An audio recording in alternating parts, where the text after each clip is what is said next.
welcome back to the channel. In today's video, we are doing another recap of what I listened to in the previous month, this being February of 2023.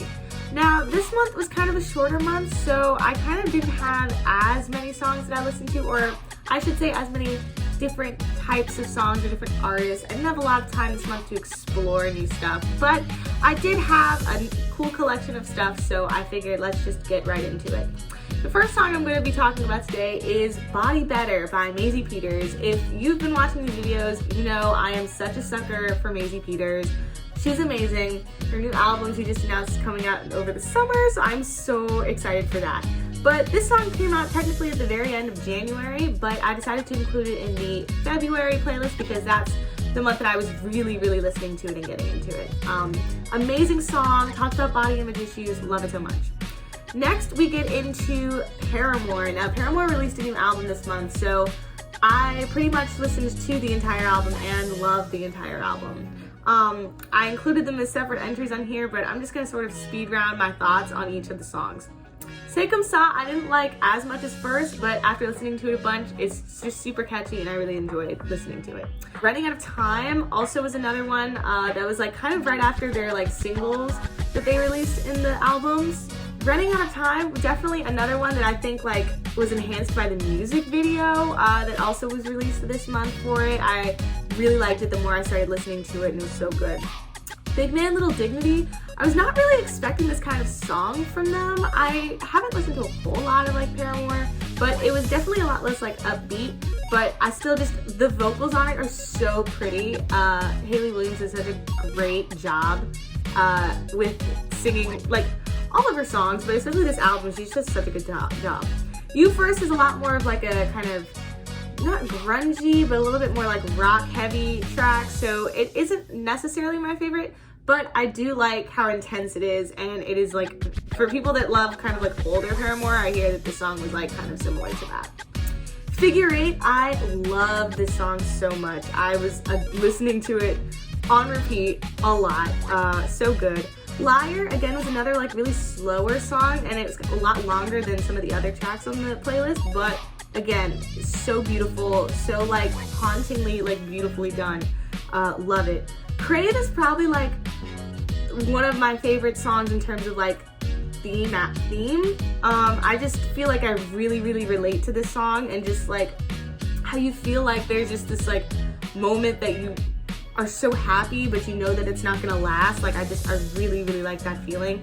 And then the album ends with Thick Skull, which again, vocals so amazing. Every time I try to do karaoke for this song, I'm just like, why am I even trying? Because it's just like so, she just does it so well. I can't, it's great. Now that we are done with the entire Paramore album, some of the other songs I listened to this month, Pointless by Lewis Capaldi.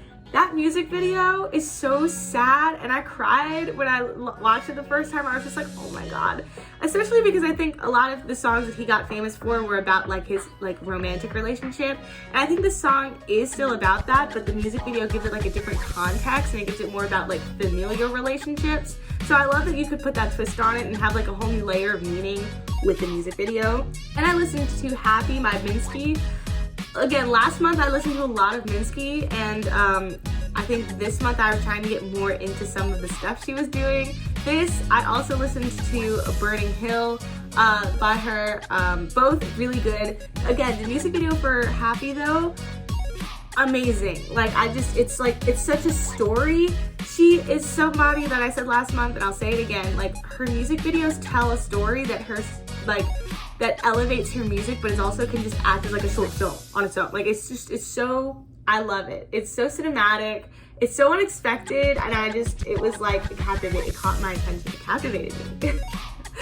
And then final song on this list is Swimming by Jonathan Larson. I recently re-listened to a whole lot of Tick Tick Boom, and just a lot of other like re-listening to Broadway albums this month. I think that this month in particular, I found myself re-listening to a lot of older stuff, so I didn't include it in terms of like new things that I've been listening to, but the first time I heard this song, I wasn't really a fan, and I didn't really listen to it a bunch, but then as I was re-listening to the soundtrack for Tick Tick Boom, I heard the song and I was like, wow, I don't know why I didn't like this before. Like, I really enjoyed it. It's so upbeat. It's like layered, and I've been listening to it nonstop now. And sometimes it happens with me with songs where I'll listen to an album and, I'll think like the one or two songs are just kind of okay, so I just will forget about them and not listen to them.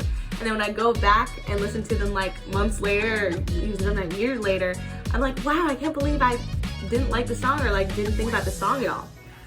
So yeah, so those are all of the new songs I've listened to. Now getting into podcasts, I used to not be like huge into podcasts, but I have been craving podcasts this month. So if you watched last month, I've been continuing to listen to Digital Diary with Hannah Elise. I just love how real and authentic she tries to be on her podcast, especially because I think some of her older content was a lot more like around like the school system and her being like a student, and I think now that she's out of that, she can explore more of like her individual thoughts and feelings in this podcast. I really enjoyed listening to it, and I really relate to it. Then I listened to, again, The Tripod with the Try Guys. I love this podcast. They hit their 200th episode this month, so I just have been, loving their content. They're such like best friend energy talking to each other, and I really love like just feeling like I'm a part of that conversation. And then finally, the new podcast I've been listening to this month is How Did We Get Here with Jazzy Ann and her friend Gabe. They just released this podcast this month, past February, and apparently they had been doing a different type of like radio show for a while, so they've transitioned that over into the podcast sphere. And I just think they're so funny together. Like, I think both of them individually are just such funny people. So when you put them together, I just find like their whole dynamic is just like so funny. And they're also both in college. So again, I feel like I relate to them. And I think that that's, kind of what draws me into certain podcasts, is if I feel like I can relate to, the speakers and the conversations they're having, that I feel like I'm a part of it. So I will want to watch more of it. So yeah, I know it's a little bit of a shorter month, but that's what I've been listening to in February. Comment down below what has been your favorite song you've been listening to this past month. If you have any recommendations for me that I should listen to for March, stay tuned for that. Thank you guys so much for watching, and I will see you in the next one. Bye!